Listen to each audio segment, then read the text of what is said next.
like we were discussing the concurrency. What do you mean by concurrency? Allowing the multiple programs to be executed simultaneously so that the throughput of the system gets increased and the execution time gets reduced. Efficiency and effectiveness of resources get utilized to a larger extent rather, right?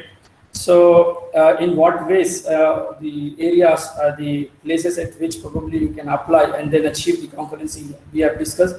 Majorly hardware sector and software sector, we can probably apply the mechanisms in order to achieve the concurrency. So in hardware, where we can apply, we have discussed in last couple of classes that by having multiple, processors, though you can see nowadays system, if you take your laptop or desktop or any standalone system, probably you will find more than one processor in addition to CPU. There is one dedicated CPU find in addition to CPU to perform other operations like I/O and memory read write kind of thing. You have other processors like IOP. You must be having DCP, data communication processor for communication across the devices, across the system, and internet processor, information internet server, we call it as, right? So which is to probably communicate to the internet and all. But this whole as together we completely call it as a single system itself, rather, right? But then you can have this whole together as I call when complete one system. I can say it is a complete processor. Fine. So these kind of complete processes I can have multiple in number and then allow multiple tasks or multiple programs to be executed concurrently. So this way of multiple processes have been planted in the single system has been evolved a while ago itself. When the core to dual core systems have come into being, and you got what you call qual core, now octa core, you got hexacore processors, right? Hexacore processors also available. I mean, multiple processors, associated with a single system, which can probably allow you to execute multiple programs at the same time. But as a complete processor, it has multiple processors as well. But you can have such complete processor in more than one number and then allow multiple tasks and multiple programs to be executed concurrently, which generally you find it in supercomputers, right? So this is one way where you can probably apply the what you call concurrency, right? Concurrency at the processor level, and you can probably if you go a little down, where you can probably have the single processor being divided into multiple ALUs, and these multiple ALUs can work under the supervision of a single control unit. This way also you can probably achieve the concurrency we said. And even further going a little step ahead, you can divide this ALU into multiple functional units. It means you will have all different operations in ALU to perform like addition, subtraction, multiplication. So for all such operations, separate circuitries, you can let them to be independently worked, so that the task when given, these tasks can be given to these independent units and let these independent units to be executed concurrently and can increase the throughput.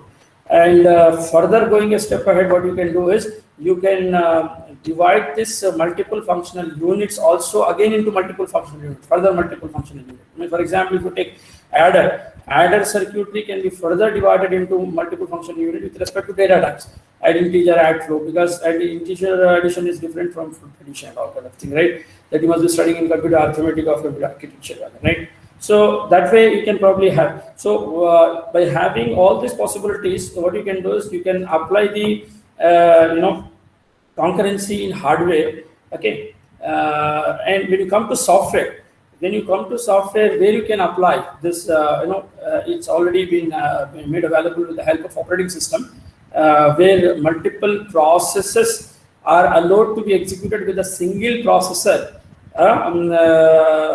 considering that each one of them will have its own dedicated processor. So how is it possible? By being scheduling these processes as per their need and keep a feeling of these processes to think that they have their own dedicated processor. The other way around, we can say they are the virtual processors, right? You have virtual processors created for all these, physical processes. So that way you can. How is possible that we were discussing is be possible with the help of scheduler, and what the scheduler does, and what are the different stages if you find of a particular process that a process has to go through after once it's been initiated until it finishes execution. It starts with new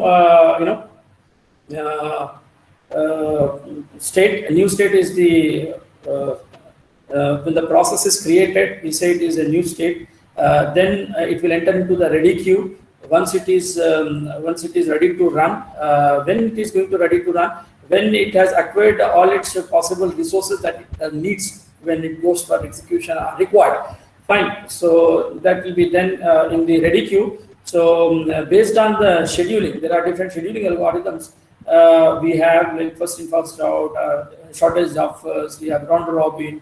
Like for example, Linux operating system. If you take Linux operating system is implemented with round robin scheduling process. In round robin, what happens? Every process that are available and ready to go for its execution will be given some amount of time. Like we call it as a time slice.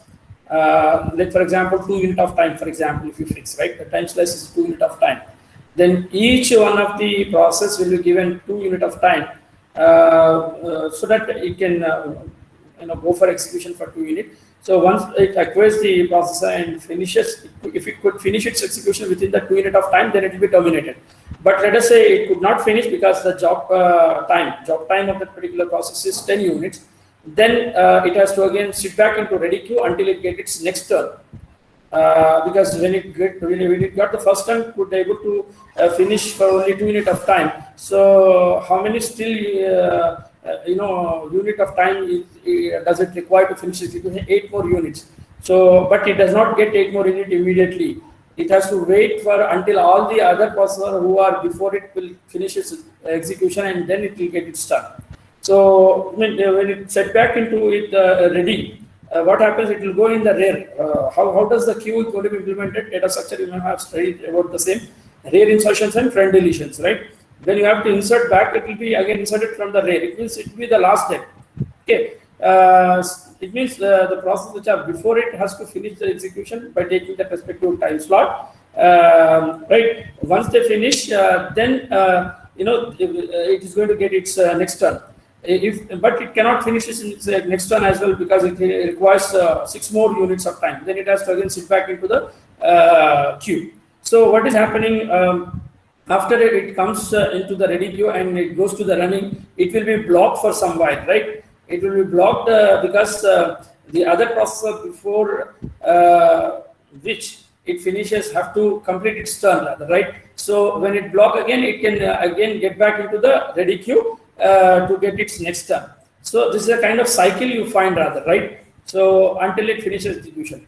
So once it able to get all 5 units of time, five turns after completing its 5 turns, because every turn it is getting only 2 units of time, and it requires how many units of time? 10 units of time. It means it has to sit back in queue every time after it finishes a turn. And how many turns it has to get? 5 turns. So once it finishes all its 5 turns, then probably it can finish execution. Then you say it is terminated, rather, right? So this is how Unix operating system will follow. But then other operating systems will follow different kind of algorithms. So these are different kind of algorithms which you probably find as part of operating system. You want to study all these algorithms, rather, right, in next semester. Or third, maybe 5th semester, rather, right? So okay, so this scheduler is playing a major role here in order to ensure that all the processes will get the processor equally whenever it wants, without having disturbing the other processes who are also in execution with the same, and with a feeling that no other processes are taking my processor away from me. Whenever I wanted to get it executed, I am able to see that my processor is ready for execution. That kind of feeling, all the processes will be able to generate in itself. That is possible by scheduling it in a proper way to ensure that all these processes, when they cannot be given the processor, they will be rather given the other resources with which they probably need certain work, so that when they finish and then come back, they can see again the processor is available because it's done, it would have come here. So this way of managing all the processes to ensure that whenever they want the required resources available, but at the same time other processes are also being executed and concurrent to this process with the help of that processor. Fine. So this is all being made possible with the help of the scheduler, by scheduling it in proper way, and this all being taken care by the operating system, of course, rather, right? So, but then what happens, there are certain algorithms I have discussed. If you go with, let us say, priority scheduling algorithm, preemptive scheduling. And basically, in scheduling, we have two types, preemptive and non-preemptive scheduling algorithm. So in preemptive scheduling algorithm, what happens, all the processes will be given a priority. Higher priority processes can preempt the lower priority processes. So in that situation, what happens, there is a possibility that all the time the lower priority processes are get preempted by the higher priority processes, and they are unable to progress. When they are unable to progress, and eventually they may lose their liveness. When they lose their liveness, then it become a dead process. Okay, it become a dead process, and this situation is said to be the deadlock. Fine, no longer active in any sense. Dead process in the sense that it is no longer active in any sense. So there are different reasons for having this particular situation to be emerged. As I was discussing, one is the mutual exclusion.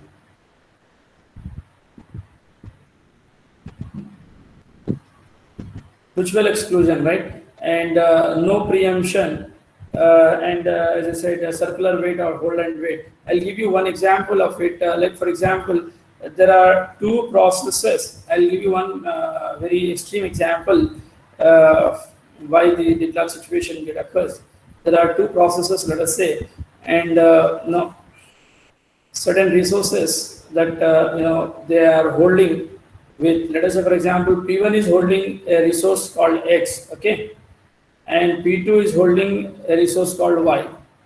Okay, now let us say, as per the time slot, or as per the scheduler who when schedules, the processor is given to P1. Okay, P1, and it is able to execute using this X resource for some time.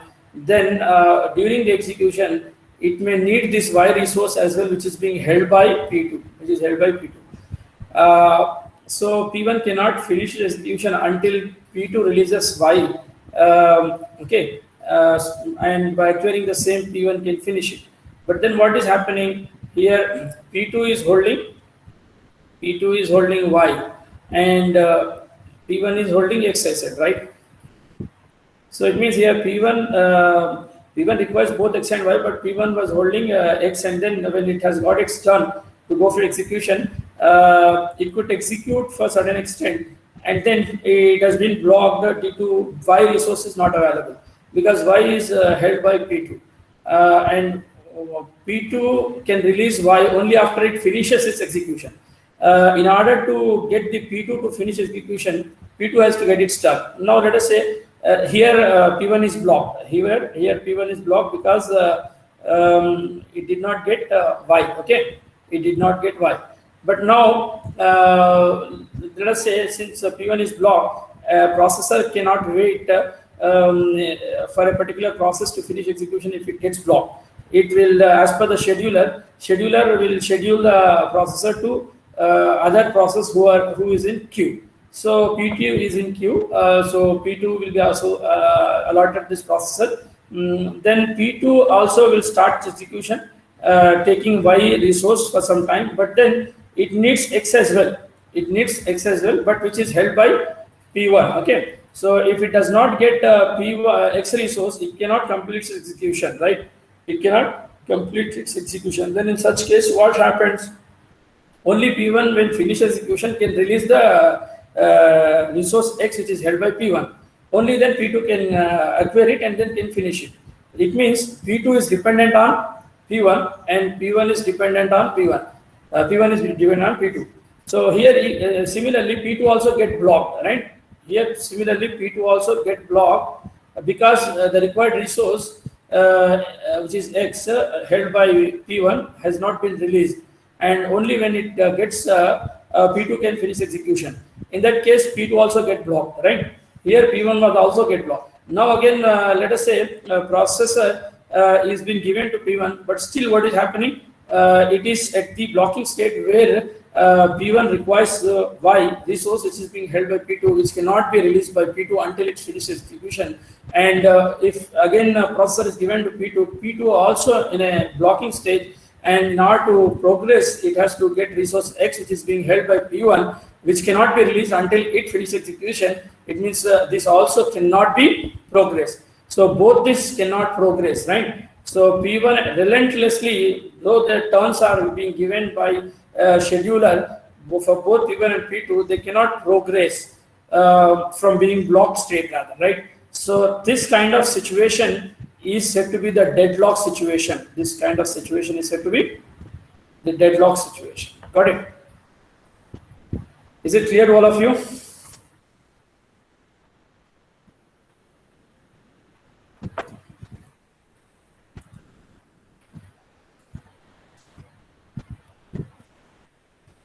Liveness and deadlock, right? When a process loses its liveness, it reaches into the deadlock state. Liveness is a characteristic of the program. Unit may or may not have the ability to progress. In sequential code, it means the unit will eventually complete its execution.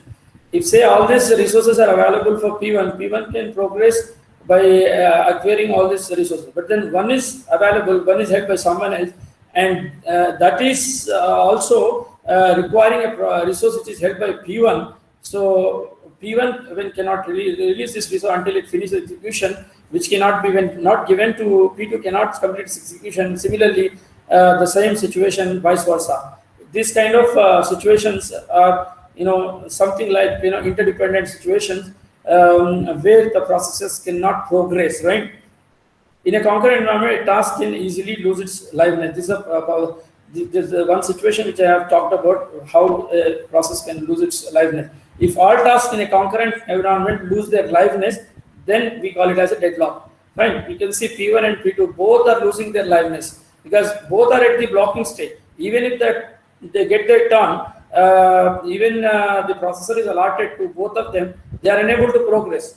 They are unable to move an inch from the blocking stage. Why? The reason is they are dependent on each other, and none of them can release the resources. Like for example, you have a small wood, bridge. Only one can pass across that bridge. Let us say one wolf is coming from this side, there is another wolf which is coming from the other side, and when they come close on some midpoint on that particular wood bridge, and each one of them are competing to move ahead, and none of them are able to make a room for other to move out, then what happens? See, in this particular situation, one of the wolf has to take a backstage. It means it has to take a backstep so that the other can move. But none of them take a backstep. What happens? They still quarreling at the same place. After quarreling, they can probably lose their liveness and then probably fell into that particular pond. Fine. So that may happen. The same kind of situation you can see here, as I have explained with the help of processes, that may happen. You probably say that it's a deadlock state. Okay. I hope this is clear to all of you. This is one of the important questions that you find in operating system as well, right?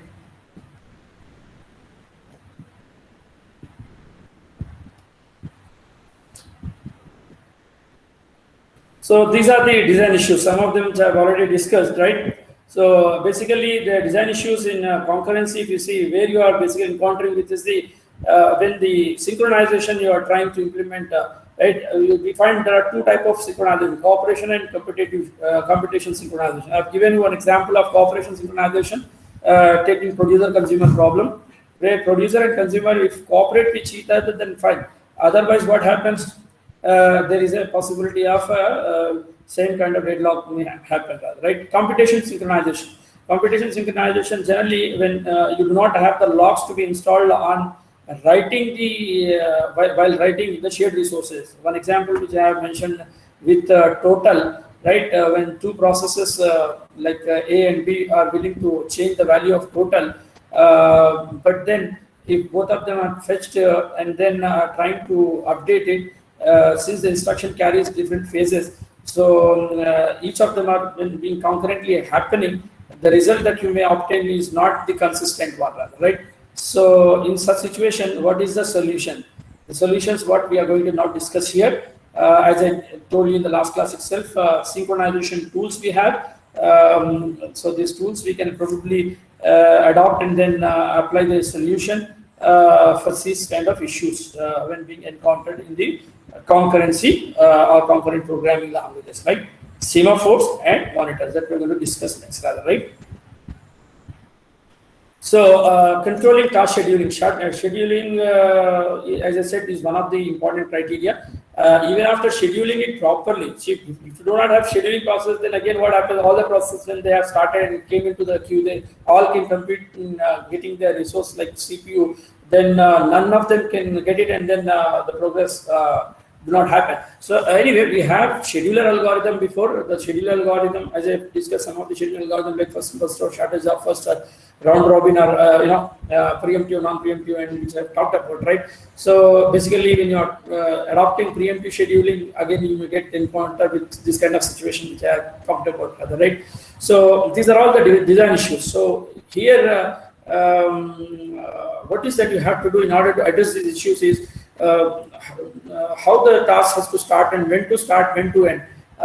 When they are accessing the shared resources, how the shared resources can be allowed to be accessed by multiple clients, right? In what way you can probably restrict the processes from accessing the shared resources so that they may not lead to any deadlock situation and all, right? So in order to address these issues, okay, like one of the examples which I have just now talked about, like preemptive scheduling, when a situation when deadlock occurs, right?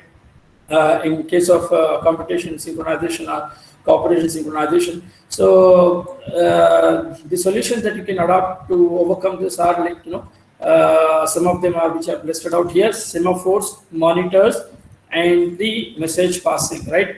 Semaphores, monitors, and message passing. Okay. The semaphores is a variable. Basically, it will have two operations like wait and signal kind of thing. Okay. So it's something like act like a log, and ensure that only one process can access the critical region at a time. Okay, so that the consistency of the data will be restored. Monitors is also something like similar to that semaphore. It's a class and set of methods, which carries the parts of critical region, nothing but the shared resources, right, which can be rather accessed by multiple processes at the same time. So it probably allow the multiple processes to access the shared resources when the resources are not dependent on each other, rather, right? Otherwise, it will restrict the process from having access to that respective shared resources. Coming to Java, in Java also we have this concurrent, programming allowed through the threads concept, rather, right? So synchronization of these processes when they are competing for the resources is being implemented here with the help of monitors. We have synchronized keyword actually in Java. So if any method is prefixed with synchronized keyword, then that method is installed with a lock kind of thing, so that when one process is accessing or entered into the critical region, the other processes are rather prevented from being accessed that respective critical region or the method, rather, right? Another kind is the message processing. So message processing also you can probably implement the synchronization, of course. Basically, in internet, this will happen between the client and server, right? You are the client, and like for example, the Google is the server, right? What happens if you first send the request, connection request, right? But at the same time, there are multiple connection requests will come to Google server at the same time. So it manages all of these, with the help of one listener. Basically, it all going to be accumulated in a queue, and the listener will listen, all this request, and based on the order of arrival, the requests are going to be processed, right? So by sending an accept connect signal, right? So when it is sending an accept signal, it establishes a dedicated connection, with the client, so that the client can use this particular connection to communicate with the Google server. So something like this is all going to happen with the help of message passing. There are certain messages like request message and response message, acknowledgement message, and accept message. So this is another way basically can be implemented in order to overcome this situation. Right.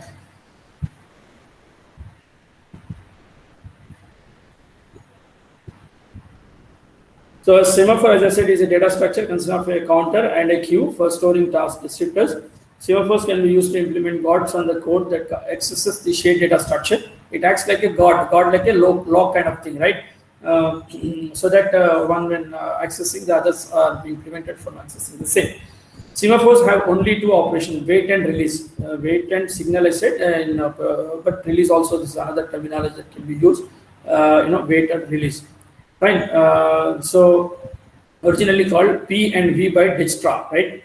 So semaphores can be used to provide both computation and compression. It will provide both the synchronization mechanisms for us, right? With the help of semaphores, you can implement computation synchronization and cooperation synchronization. Wait will increment the variable semaphore variable, and release will decrement it, right? Cooperation synchronization with semaphore, if you are implementing having a shared buffer, the buffer is implemented as an ADT with the operation deposit and fetch. So as the only way to access the buffer, one example here is mentioned. So let us take a shared buffer is saying, okay. So that shared buffer is nothing but your critical region here. So there are two operations, you have deposit and fetch, okay. So use two semaphores for cooperation, empty spots and full spots, right? So initially empty spots will be n because all are empty, right? And full spots will be basically 0 initially, right? The semaphore counter are used to store the numbers of empty slots and full spots in the buffer here, right? So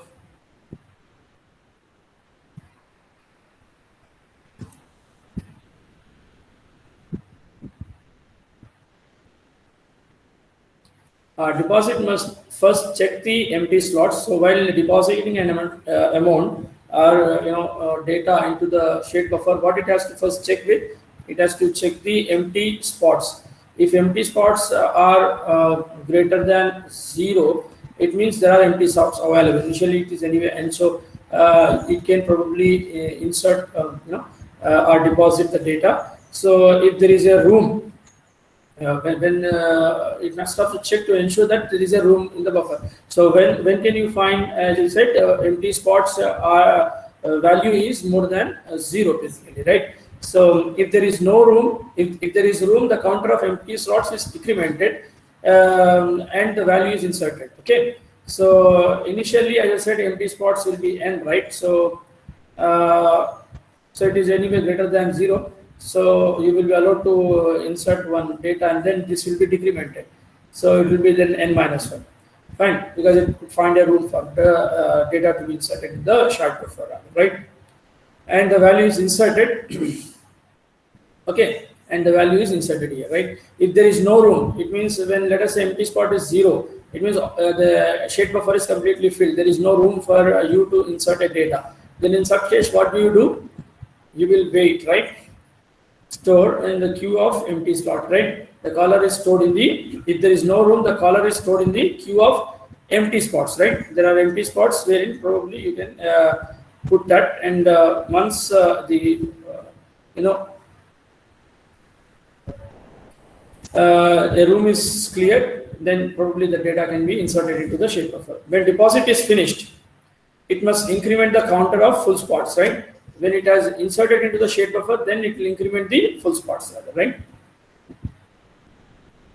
This is one example which I am mentioning, rather, right? Producer consumer problem is a reader writer problem or dining philosopher problem. All this you can probably implement it with the help of this semaphores, right? So fetch must first check full spots here when you are fetching. When you are deleting the data from the shape buffer, what do? You first check for the full spot. So if the data is completely filled, then probably full spot is n probably. If there is no data, then full spot is what? 0 then the other, right? So if it is more, then probably there is a data that you can probably delete it. When you delete it, you decrement the full spot and increment the empty spot, right? That way the operation is going to be implemented. The operation of fetch and deposit on the semaphore are accomplished through the semaphore operations named wait and release. Okay, with the help of wait and release, you'll be implementing it. You can see the code of the same. So here you wait on a semaphore. If a semaphore's counter is greater than 0, we have counters associated with them, right? Empty spots and full spots, right? So you are checking, for example, if you are trying to invoke this on deposit, let us say deposit semaphore. If you are invoking it on deposit semaphore, then what is that you're going to check? You're going to check the empty spots. If empty spots are greater than 0, you mean you can insert the element, right? Then you decrement the semaphore's counter because you are inserting an element into it. Then that empty spots value has to be decremented from n to n minus 1. Okay, so that way you do it. Otherwise, you put the caller in a semaphore's queue. You put data. When you are fetching the data, then you are incrementing the empty spots semaphore here. Increment the semaphore's counter.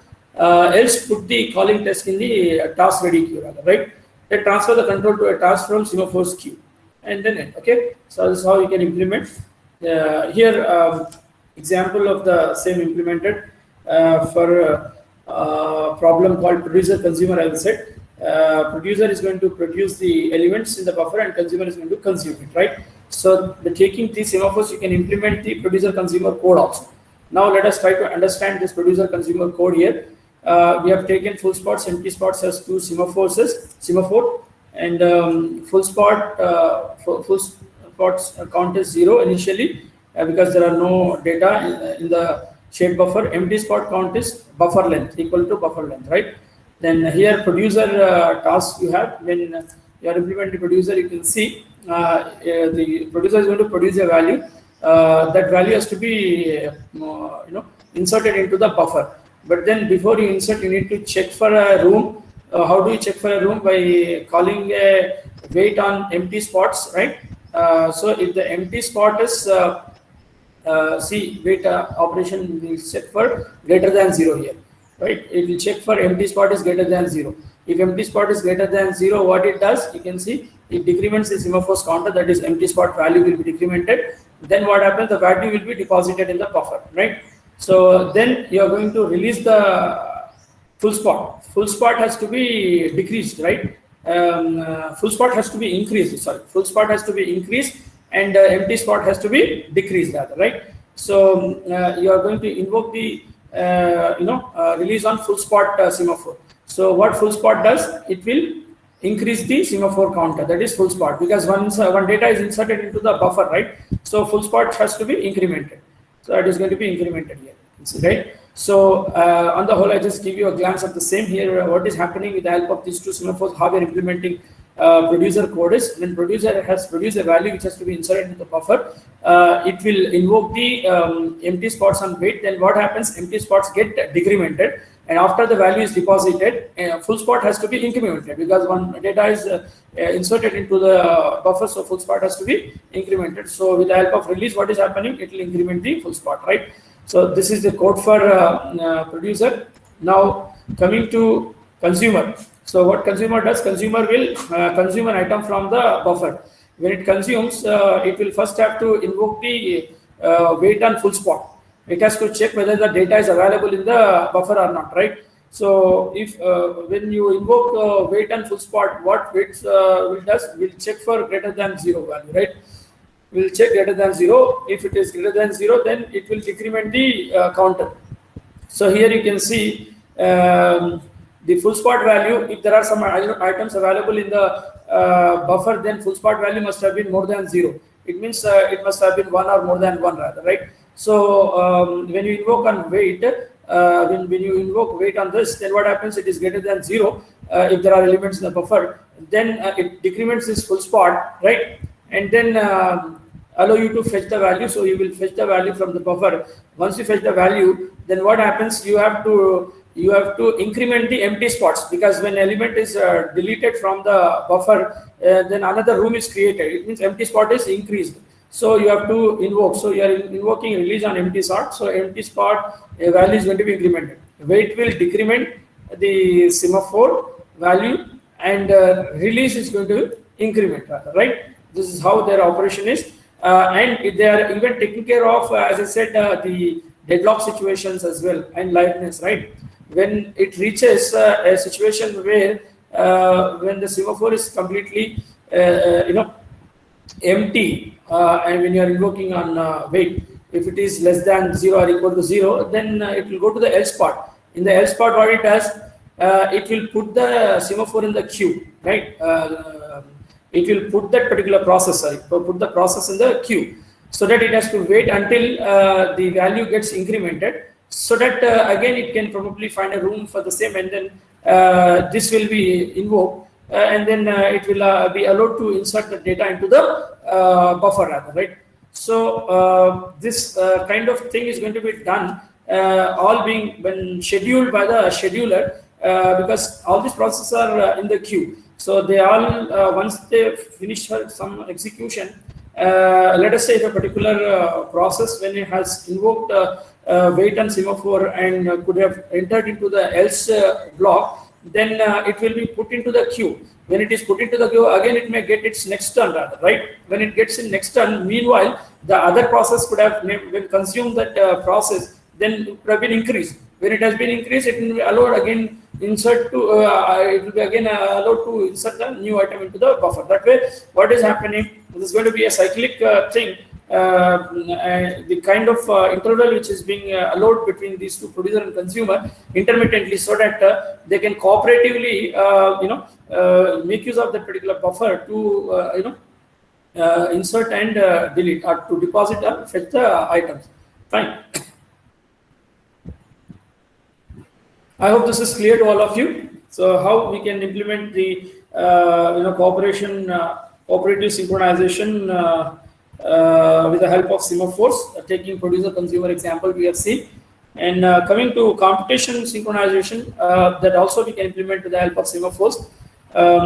We take another semaphore in addition to both, like third semaphore called access, which is used to control, which is used to access the control. So this is a binary semaphore which will have a value of 0 or 1. Fine. So taking binary, there are two types of semaphores you find: counting semaphore and binary semaphore.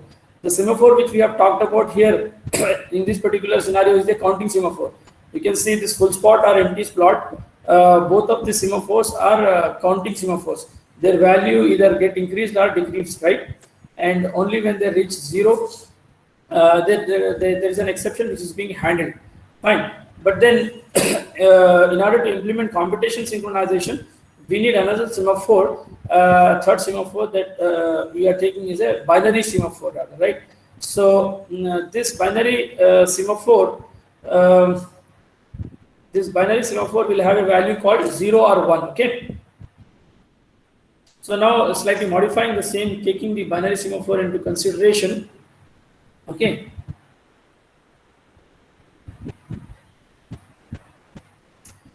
So here, what happens in the producer code, when the producer is producing a value, first it invokes the empty spot to ensure that whether there is a space.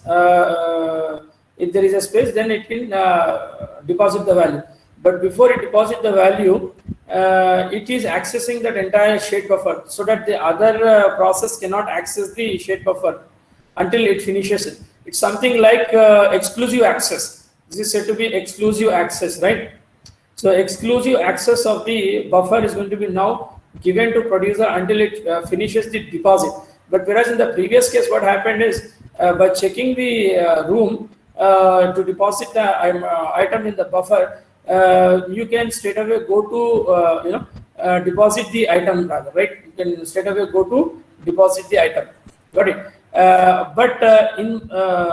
Meanwhile, if some other process, that is nothing but consumer, comes and then consume it and then it leave the buffer empty, then this may lead to a deadlock situation. So in order to overcome that, this kind of situation comes only when computation synchronization.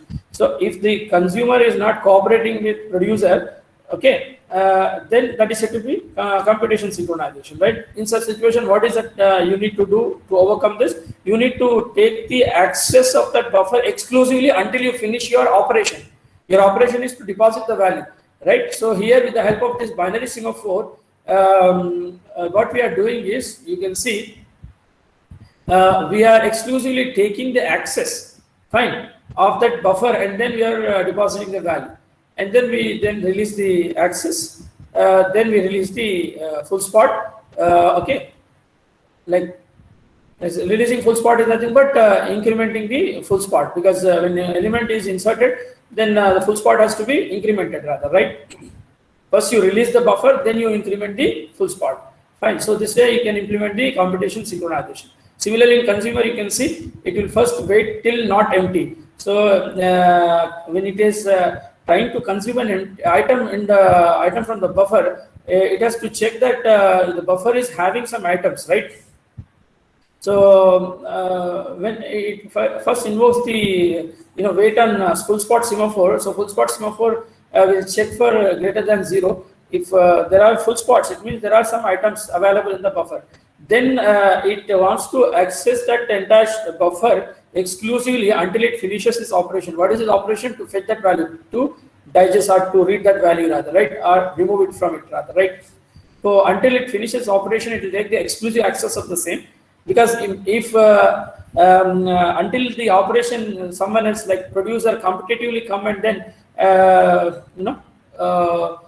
deposit another item, then what happens, right? So there is a possibility that the value can be inconsistent. So in order to overcome that, what we are able to do it, we are exclusively accessing that shared buffer until we finish its operation. So operation once done, then what happens? The access will be released. Then empty spots has to be incremented rather, right? Because when element when deleted, empty spots have to be incremented. So this way you can implement with the exclusive access of the same, which can be implemented rather using the binary semaphores, right?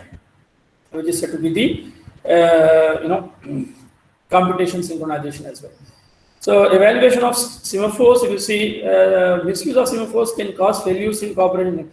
Generally, as I said, in cooperation synchronization, the semaphores have to be properly maintained. See, when you are decrementing with the help of wait, one semaphore which is dependent on another semaphore, which has to be rather decremented at the same time, right? If you decrement some which is dependent on other one, the other one has to be rather incremented rather, right? So if you are not properly doing it, like how you have done it here, when you call wait on empty spots, which decrements this, then you need to invoke release on full spot to increment this, because they two are interdependent, right? So if you do not properly handle this, then probably there is a possibility of losing liveness and deadlock situations to rather occur. Okay, so as I said, when full spot is left out, if taking care that full spot, you can probably at the same time when you are decrementing the empty spot, right? Misuse of semaphores can cause failures in computation synchronization as well. The program will deadlock if the release of access is left out. If let's say access here you have invoke on wait, but then if you do not release the access, what happens? The consumer will never be able to access this resource, because with the help of wait and access, you are exclusively accessing this shared buffer. And after producer finishes operation, you need to allow the consumer to complete its operation. But if you do not invoke release and access, what happens? This buffer access is associated with producer itself. So consumer will never get it. Will go and try for accessing the state buffer, but it never able to have access to it since it was not released. So if you do not have this release statement, then what happens? It will be lying with what? It will be lying with the producer itself. So when you have wait and access, the release access must have to be there. If you have wait and full spot, then you should have release and empty spots as well, right? So because full spots and empty spots, these two are interdependent on each other. So when you invoke wait and full spots, you need to have empty spots to be invoked on invoked with release. Fine. Otherwise, the cooperation synchronization does not be properly handled. And the computation synchronization coming to when there is a possibility of misuse of the same can happen when if you are implementing it with the help of access binary semaphore. When you invoke wait and access, you need to invoke release and access as well. Okay, so that only then the consumer is allowed to access the chip buffer and can complete the operation. Fine. Even though it gets its done, it cannot do complete its operation when the release is not invoked on access, because this shared resource will be lying with only the producer itself. So these are some of the what do you call issues that you have to properly taken care while implementing the